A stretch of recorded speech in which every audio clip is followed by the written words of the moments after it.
antsika rehetra ny tokantrano indray izay manaraka ty fandaharana natao hideranao ity. Androandray tsika dia hideran'Andriamanitra. Dia mino izahay fa any amin'ny toerana izay misy anao dia afaka nohany Andriamanitra satria izy dia manerana. Raha eto amin'ny toerana izay hideranay anazy izy dia afaka any amin'ny tokantranonao tsirairay avy.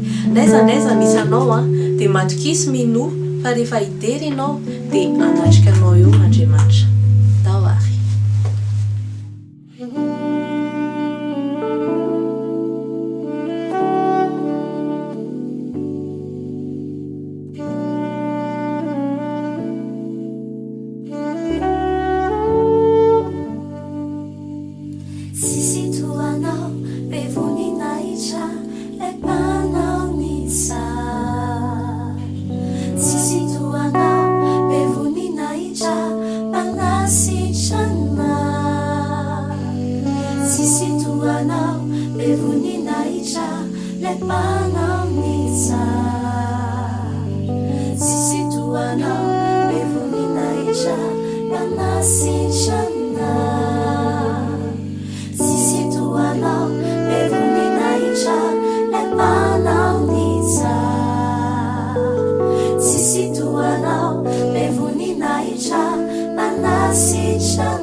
tena mendrika isaorana tokoa Andriamanitra ny amin'ny zavatra rehetra izay ataony, ny amin'ny tombonandro izay ananantsika, ny amin'ny kapasite rehetra izay mbola ananantsika dia mendrika ny isaorana izy, mendrika hoderaina ny anarany. Fa inona tokoa moa izany ny antony hiderantsika an'Andriamanitra? Efa voalaza hatramin'ny fandaharana be da be teo aloha fa misy antony foana ny hiderana an'Andriamanitra ary be da be ireo antony ireo. Ary na amin'ny fiainantsika rehetrarehetra arany mety tsy ampy akory ny hoe ny antony hiderantsika anazy fa tena feno. Fa ny zavatra lehibe napetraky ny Tompo ao anatiko indray andro hozaraina amintsika dia ilay asa famonjena izay nataon'ny Tompo antsika dia tena mendrika tokoa ny hiderana azy, mendrika ny isaorana azy amin'ny fotoana rehetra satria io asa famonjena io no mahatoy izao asa anao. Raha averina moa izany ny tantara ny zanak'olombelona hatramin'izay mihitsy dia ao amin'ny Genesis toko voalohany 2:20 dia milaza ny ten'Andriamanitra manao hoe ary Andriamanitra hozy izy nanao hoe andeha isika hamorona olona tahaka ny endrintsika araka ny tarehintsika ary aoka izy anjaka amin'ny hazan-drano ao amin'ny ranomasina sy ny voromanidina sy ny biby fiompy sy ny tany rehetra ary ny biby rehetra izay mandady na mikisaka amin'ny tany. Andriamanitra ry havana raha nanao zavatra dia manana tanjona izy, manana projet izy, tsy misy an'izany hoe azara zany teo amin'Andriamanitra, tsy misy kisendrasendra teo amin'Andriamanitra. Fa raha namorona ny olombelona izy dia voalaza teo hoe voalohany aloha te hanana fifandraisana amin'ny olombelona izy ary faharoan'izay koa dia noforoany ny olombelona mba hanjaka, izany hoe nomena fahefana, nomena mondazana ny zanak'olombelona. Fa rehefa tsy nankatoa ny Adama sy Eva dia lasa nisy ota tafiditra izany tao anatin'izy ireo ka dia lasa raté ilay tanjon'Andriamanitra tamin'ny voalohany teo amin'izy ireo dia lasa tafasaraka tamin'Andriamanitra izy noho ny ota dia ny devoly indray no nahazo an'ilay fahefana izay nomena azy ireo. Dia satria Andriamanitra masina dia tsy afaka mipetraka eo akaikin'ny ota izy. Dia Andriamanitra koa nefa dia marina dia izy dia efa nilaza hoe fa fahafatesana hozy izy ny tambon'ny ota ka n'iza manota tsy hakanavaka na iza dia tsy maintsy jugen'Andriamanitra arak'izay foana.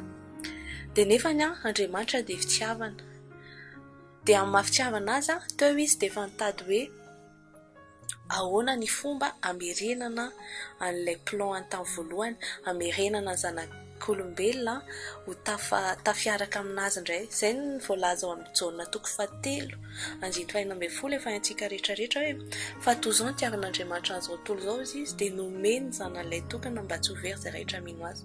Tany voalohany Andriamanitra dia efa nisaina an'izay plan de sauvetage izay.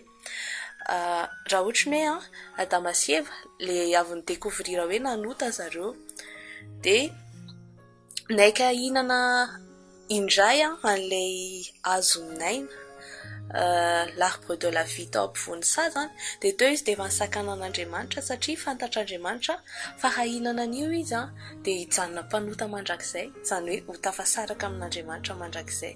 Nefa tsy izany ny planin'Andriamanitra dia nitady fomba izy ao amin'ny testamenta taloha rehetrarehetra hoe ahoana ny fomba hanavotana ny zanak'olombelona dia natao tamin'ny karazany zavatra rehetrarehetra fa tsisy nety izany nefa fa zavatra anankiray monja ihany no afaka namerina indray ny zanak'olombelona ao amin'Andriamanitra dia tsy izy izany fa tamin'ny alalan'ny sakrifisy nataon'i Jesosy. Satria ao anaty prinsipa amin'ny baiboly mihitsiny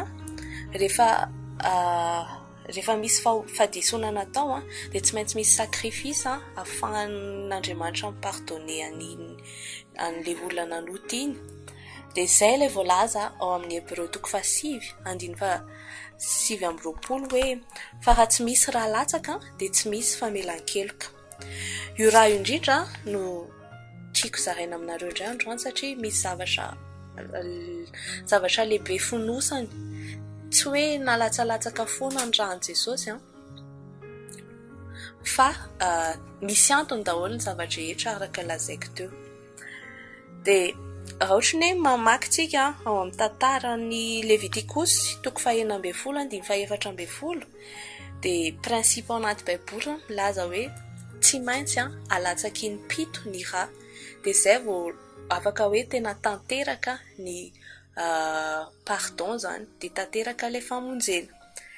Dia raha nijery ny olona rehetrarehetra teto ambony tany tsy nisy, satria efa nanota daholo, samy efa mpanota izy rehetra hozy ny ten'Andriamanitra.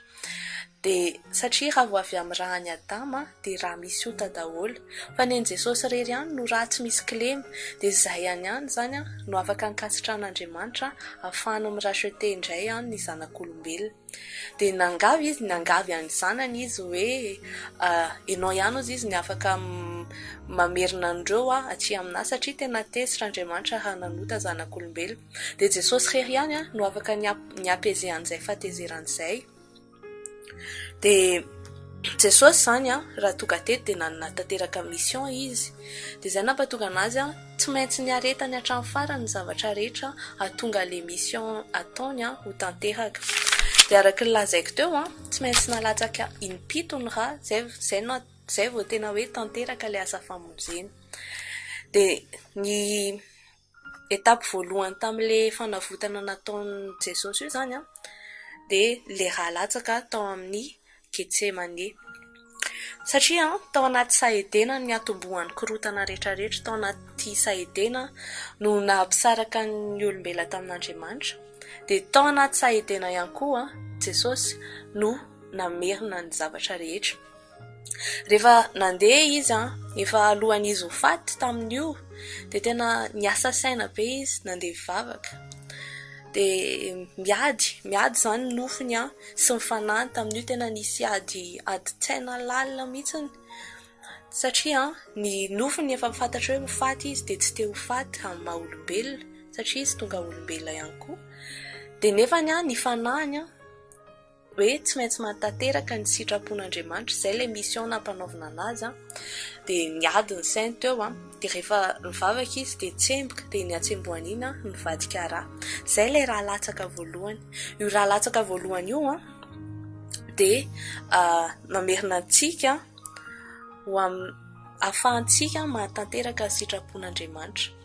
Satria teo izy tena niady hoe tsy maintsy manao ny sitraponao esory amiko izy ty kapoaka mangidy ity, nefa aoka tsy ny sitrapokany iny atao fa ny anao.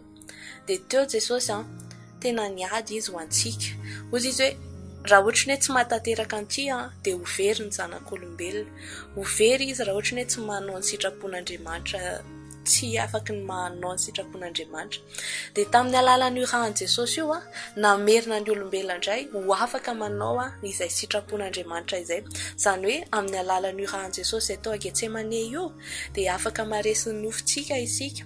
Tsy ny zavatra irin'ny nofontsika no tanterahantsika no idomina ny fiainantsika, fa amin'ny alalan'io rahan'i Jesosy io dia afaka matanteraka ny sitrapon'Andriamanitra isika. Izany hoe ny ara-panahintsika no afaka maka ny ambony noho ny aranofo izany. Dia ao amin'ny Matthieu 5:9-13 no milaza izany dia manaraka eo daholo le tantara hoe rehefa rakany amin'ny sasany Getsemane izy dia nisy rà teo amin'ny tetera vadika rà ny atsembohany. Dia izay no plan voalohany, victoire voalohany zay rehefa nilatsaka le rà dia nisy ny victoire. Isaky ny rà latsaka dia ohatrany hoe manala ny arma zay nangalarin'ny devoly foana Jesosy. Dia teo izy dia efa nanala an'izay hoe andevoziny Satana anao ny sitrapony ny olona, dia teo no nanalan'ny olombelona anao an'izany sitrapony devoly zany fa afaka manao ny sitrapon'Andriamanitra. Ny rà faharoa latsaka dia ny diakapoka tao amin'ny lamosiny Jesosy. Ao amin'ny Isaia 50:19 milaza an'izany dia ao amin'ny Salamo 7:20 Salamo 7:20 azafady 1-7 de eo voalaza mihitsy hoe natolotra an' Jesosy ny lamosiny.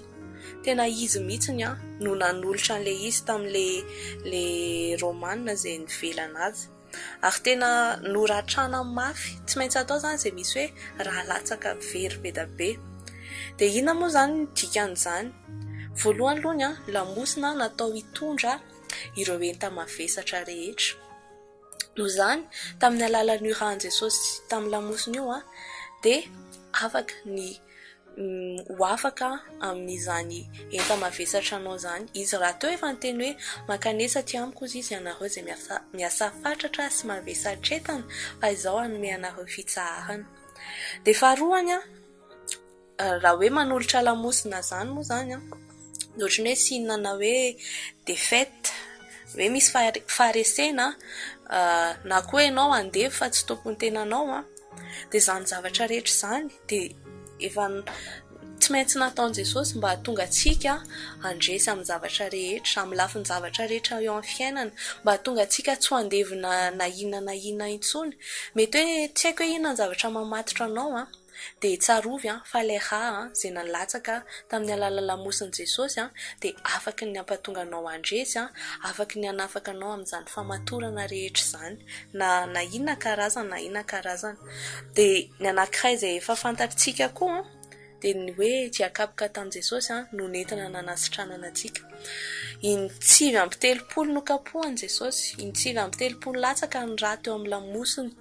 De nefany raha nisy manam-pahaizana nandinika moa zany de ohatrany hoe ny kategoriana aretina rehetrarehetra de compris anatin'io 7-telopolo io daholo. Noho zany na inona karazany mety hoe voaforony iny fa inona iny voaforony iny ara efa tafiditra anatina kategoria, mety hoe virus na mety hoe tsy haiko hoe zay rehetra karazana aretina de efa nentin' Jesosy zany efa ny aretany fanaintainana, ny aretany fahoriana teo tamin'ny alalan'izay raha zay. De 7 de ao amin'ny Isaia 50:9 de teo indray de volombavan'i Jesosy no nongotana tena hoe nongotana sitoma mihitsiny tena marary zany, fa tsy maintsy nisy raha mivoaka mantsy satria efa zay le sitrapon'Andriamanitra efa voasoratra le izy de efa fanatanterahana faminaniana tsy maintsy atao. De ina moa zany dikan'izay ny volombava tamin'ny andro taloha de ohatrany hoe sinina na resaka voninahitra, ady na fahendrena ihany koa. Ohatrany hoe plus le volombava lava be de plus ajain'ny olona amin'ny fiarahamoniny ny olona ray iny. De raha ohatrany hoe tsisy volombava zany ny rangaha anankiray de ohatrany hoe tsy manama izy azy tsisy dikany. De zay nongotana ny rahan'i Jesosy, nisy raha latsaka teo iny raha iny mba hahatonga anasy anao tsy hitondra enatra intsony, tsy hitondra fambaraka intsony ary anala ny fanilikiliana zay mety misy eo amiko sy eo aminao. Le resaka déshonneur io moa zany ohatrany hoe miteraka ratra anaty foana matetika. Mety misy olona izy ny zavatra nataony na tsy zavatra nataony akory fa zavatra nisubisevany tamin'ny alalan'ny olon-kafa de niteraka enatra teo aminazy de iny lasa miteraka ratra ao anatiny. De zany rehetra zany efa namen'i Jesosy atsika tamin'ny alalan'ny raha latsaka teo amin'ny tamin'ny analana volombavany ny fanafahana antsika rehetra. De faefatra tamin'izy nosatrohana tsilo. Fa manina moa izy tsy nosatrohana hoe vina, tsy haiko zavatra, satria manko ny zavatra nataony romanina teo ohatrany hoe nisemoke anazy de nataony ohatrany hoe mpanjaka fa misemokery zareo de namena le zavatra tamin'ny tanany iny de nisatrohany tsilo de notafiany lamba ohatrany hoe fort royal, tsy haiko zavatra manambany an' Jesosy zany nataony tamin'io de fa manina le izy nataony tsilo. Ny fahavalo moa zany tsy matakatra hoe efa zay ny planin'Andriamanitra, ohatrany hoe nataony tao fotsiny le izy nefa misy plan an'Andriamanitra foana amin'ny zavatra rehetrarehetra. Ny tsilo de marikana hoe sakatsakana fahasarotany zavatra de iny satroka tsilo zay natao tamin'i Jesosy iny dia analantsika amin'izany mihitsy hoe ninona sakana ny fiainana, ninona fasarotana, dia rehefa mireklame an'ilay hahan Jesosy zay nilatsaka teo amin'ny lohany ianao dia afaka ny andresany zany difficulté rehetrarehetra amin'ny fiainanao zany. Satria manko ao amin'ny Salamo 7:4 dia nanontany mihitsy nisy fanontaniana mipetraka atao hoe fa iza moa ny olombelona, fa inona moa ny olombelona nataonao an'izao Andriamanitra? Dia misy ao hoe nomenao couronne na voninahitra izy ireo. Tena hoe nampisehony mihitsy hoe fa important be amin'Andriamanitra ilay olona satria nomena an'izay satro-boninahitra zay. Dia namerina an'izay nataon'i Jesosy tamin'ny hazo fijaliana ohatrany hoe natakaliny an'ilay couronne an'ilay tsilo iny ny couronne am-boninahitra zay tokony ho aso anao iny. Dia tamin'ny alalan'io zany lasa nisy échange atao dia naveriny devoly ilay couronne am-boninahitra tokony ho aso anao, dia lasa an' Jesosy indray ilay couronne na tsilo zay misy difficulté rehetrarehetra. Dia ao anatin'izany koa nefany izay zavatra rehetra mety hoe problème amin'ny loha satria naofansena tena lalina tany anatin'ny lohan'i Jesosy tany ny tsilo tena lalina. Dia ao anatin'izay dia anala an'izay zavatra mety problème any amin'ny lohanao rehetra hozy ateo na resaka problème de mémoire, intelligence, mety hoe fomba fisainana na ny maux de tête chronique rehetrarehetra zany tamin'ny alalan'io no nanafahan'i Jesosy antsika. Fadimy dia tamin'izy efa tonga teo amin'ny hazo fijaliana amin'izay dia nofantsihana ny tanany. Ny tanana dia marika ny resaka hoe asa na hoe fitaovam-pamokarana. Dia io zany no mamorona ny arena. Raha nalatsaka an' Jesosy ny raha teo amin'ny tanany dia mba hahatonga ny asan'ny tananao ho ambinina sy ho tahiana zany, hahatonganao ho amin'ny famokarana. Ny sitrapon'i Jesosy hatramin'izay dia tena hoe ny olony anana activité dia hamokatra. Tsy sitrapon'i Jesosy mihitsy zany hoe inactiva sy tsy manao ninina zany. Dia zay voalohany dia faharoa natao hanaovana fagagana ihany koa ny tanana. Amin'ny asan'ny apôstôly 5:5-12 milaza an'izany hoe ny tanan'ny mpianatra ozy izy nentina hanaovana fagagana. Dia tsika zasy ianao rehefa mireklame an'io rahan'i Jesosy izay latsaka tamin'ny tanana io dia afaka ny hanao fagagana ihany koa amin'ny alalan'ny tanantsika. Fahenina dia tongon'i Jesosy izay nofantsihana ao amin'ny Salamo 2:7-7:10. Ny tongotra moa zany natao ohatrany hoe resaka fototra hijoroana izay mampatonga ny stabilité. Dia rehefa nataon'Andriamanitra mba ny tongotsika ihany koa ny zavatra rehetrarehetra, efa namina an'iny koa hoe tsika anitsaka ny devoly ihany koa. Izany hoe ny raha izay nalatsaka Jesosy tamin'ny alalan'ny tongony dia anafaka anao amin'ny resaka stabilité rehetrarehetra amin'ny fiainana. Mety hoe miovaova tsy tena fixe ny idéanao amina zavatra anankiray fa miova foana ianao. Mety hoe miova vady foana ianao, tsy fantatro hoe inona ny zavatra tsy mahastable anao fa le rahan'i Jesosy teo amin'ny tongony dia ampy anafaka anao amin'izany. Dia afaka mijoro ianao tsy manan-tahotra avy eo. Ary ny farany dia nandrobanan'i Jesosy teo amin'ny lanovony. Lanovony zany moa eo akaikin'ny fo le izy, zany hoe izay faritra rehetrarehetra eo akaikin'ny fo eo. Izany raha latsaka izany dia anafahana antsika amin'izay mety hoe zavatra lié amin'ny fihetsem-pontsika rehetrarehetra. Izany hoe resaka amy indray zany nafahan'i Jesosy tamin'io. Mety hoe misy alahelo, famiozam-po, ratram-po na misy fery anaty dia zany zavatra rehetra zany efa nentin'i Jesosy tamin'ny alalan'ny nandrobarana ny lanovony efa nafahany sika ao amin'izany ka ninona zavatra mahazo anao dia tsarovy fa efa very ho anao, efa latsaka ho anao ilay rahan'i Jesosy io. Dia manaraka izany nefany niaraka tamin'ilay raha dia nisy rano nivoaka. dia teo amin'izay nanomboka niala ny ain'i Jesosy.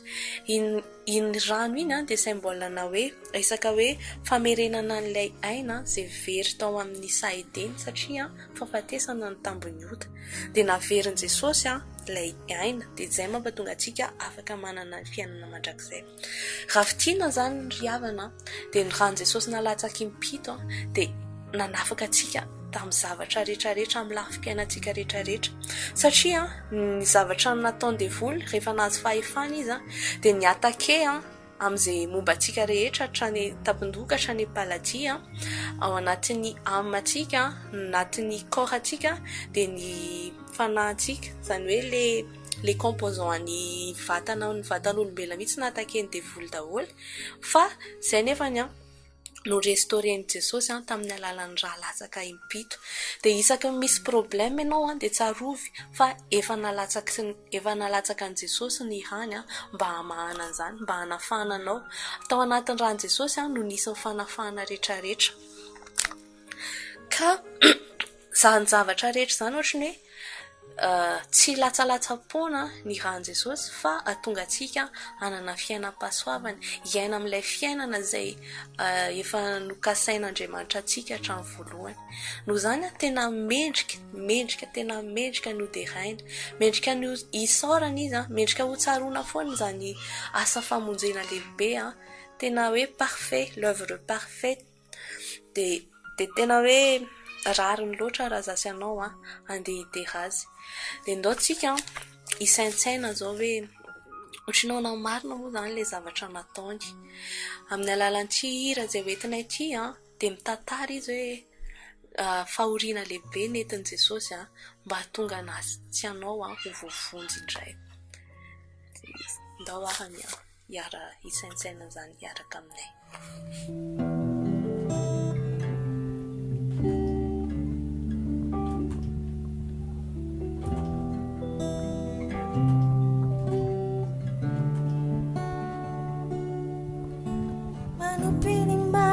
Kwa tenchumbu hichao Aviai zamuni famunzena hai Ilai panzaka ni vuni na icha Nanduni vidi ni uai Liusicha Tau Calvari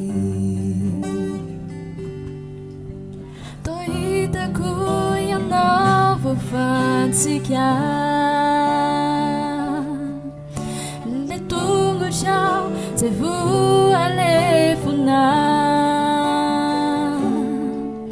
no sajuansi lororanaku na totsino na matua tau Calvari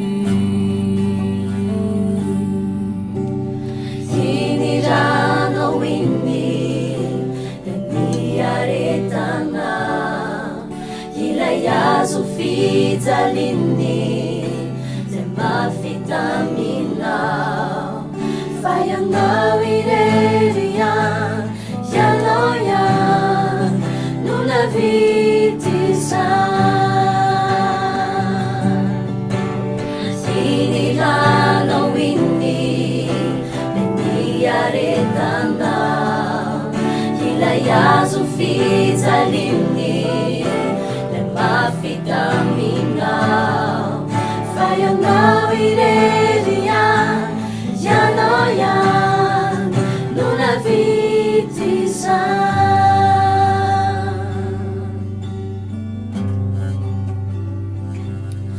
Nindia kabukan fanasi chanana Nirano latsakan familana nyeluka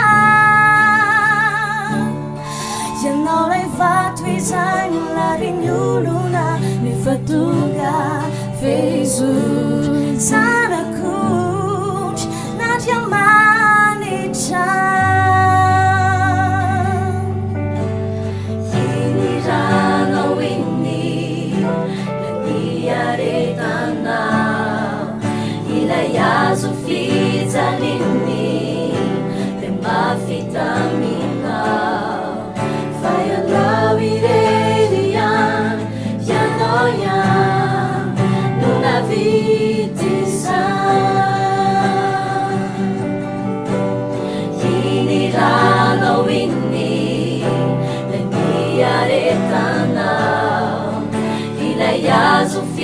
zaliny le mafitaminao fa ianao ilerian ianao ian no navity zany nasiwa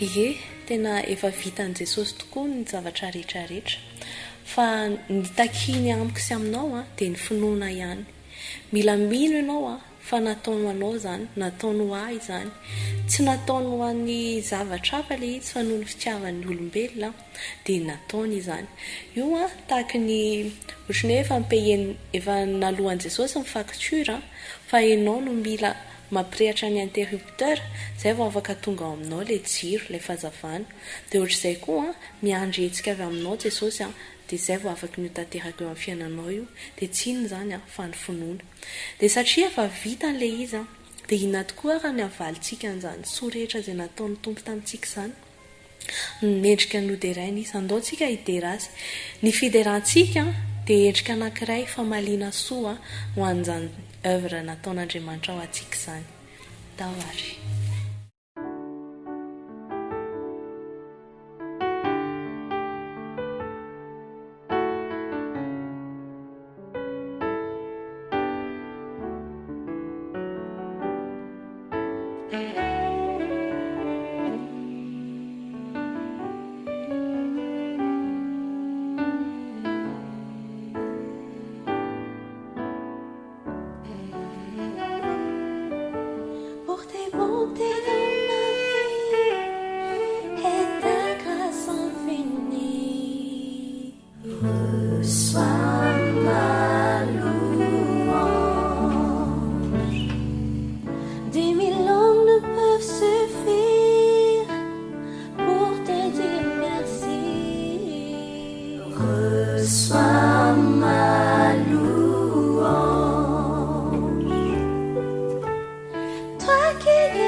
ianao ilay mendrika hoderaina nafony ianao mba ho famonjenanay satria tianao loatra izahay dia inona tokoa moa no avalinay anao ny amin'ny soa rehetra izay nataonao anay raisy ny fideranay raisy ny fisaoranay avy amin'ny fonay rehetra raisy anao tompo raisy ny fideranay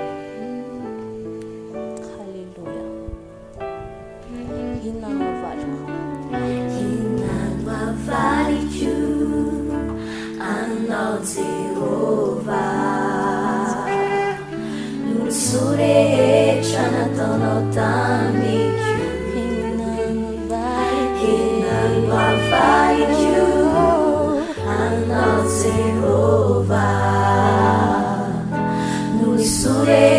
rehetra nataonao tamiko raisonao ny fiderane raisoanao tombo ny fidera sy fisarako raisoanao tombo ny fidera sy fisarako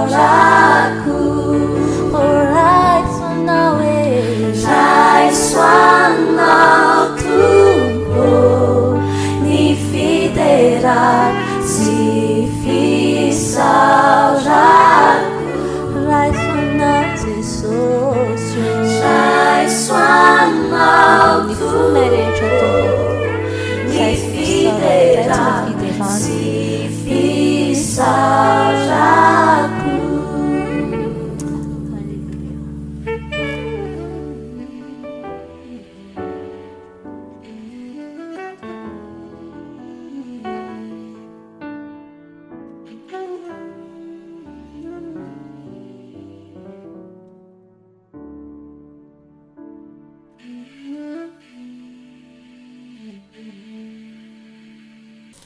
Koritianina faharoa toko 5:1-20. Izay tsy nahalala ota dia efa nataony ota hamonjy atsika mba ho tonga fahamarinan'Andriamanitra ao aminy koa isika. Raha mijery atsika Andriamanitra ka misy an'i Jesosy eo alohantsika dia tsy mahita ota intsony izy fa efa voamarintsika tamin'ny alalan'i Jesosy. Jesosy Kristy ilay fahamarinantsika, mendrika ny isaorana izy noho izany.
misaotra Jesosy.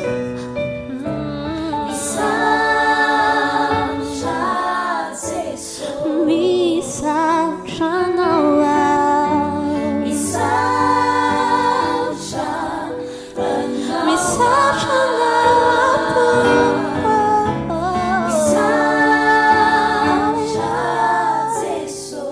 misaotra Tompo, nos rehetra nataonao, nos rehetra nataonao, misaotra anao. Misaotra Tompo, misaotra ny amin'ny famonjena izay vitanao, misaotra ny amin'ny famelan-keloka, misaotra ny amin'ilay fitiavana lehibe satria nafonao ny ainao mba hamonjenanay. Mankasitraka Tompo, ekampo eran-tsaina ho anao ny tery, metrika anao ny atsy ho anao leriany voninahitra. Misaotra ny amin'ny famonjena, misaotra Tompo, misaotra anao, misaotra anao izay mbola ataonao Jesosy, ho anao ny tery, ho anao ny atsy, ho anao voninahitra izay mbola ataonao. Nos rehetra nataonao, izay mbola ataonao, misaotra anao. Halleluja Tompo, misaotra betsaka.